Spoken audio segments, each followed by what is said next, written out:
So today I'm going to show you how I achieved this image and how to create reflections in Photoshop. So here is my original image. I've already edited it in Lightroom, however you can go in straight with your raw image in Photoshop and then edit it later. I've just decided to edit it before. What I'm going to want to do is create a duplicate layer. Go layer, duplicate layer, select the top layer and then edit, transform and flip vertical.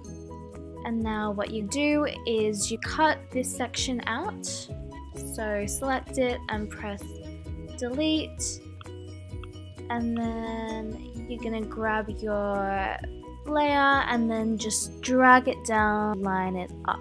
And there you have it. You have your reflection, however it still looks a bit unnatural. So what I'm gonna do is decrease the opacity down a bit so I can just see the layer underneath, and then I'm going to create a mask layer.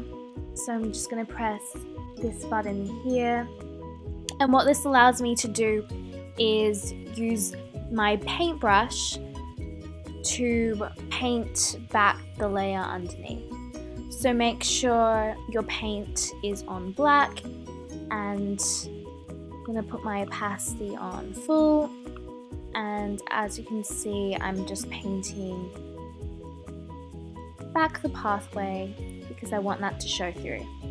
I'm going to decrease the opacity a bit just so I can paint back this, and if I want to paint some of that back in I can just switch back to white and then just paint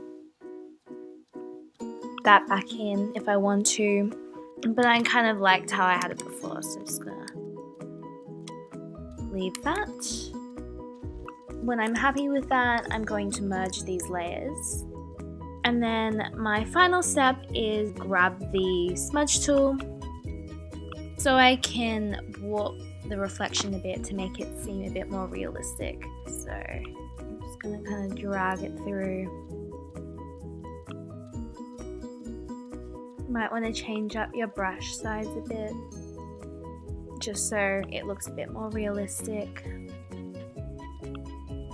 This is just a really rushed job, so you guys can spend a while on this and make it look a lot more realistic. I might warp the reflections in the water of the sky as well.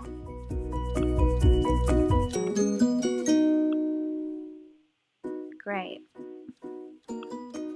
So there, as you can see, it's made the reflections a little bit more realistic, so it's not an exact mirror image of the land. That's pretty much it. So what I did then was, after I did this edit in Photoshop, I went back to Lightroom and I did my final touch-ups. So I just lightened the shadows a bit to create a more faded effect and added a vignette around the edges just to make it a bit more dramatic.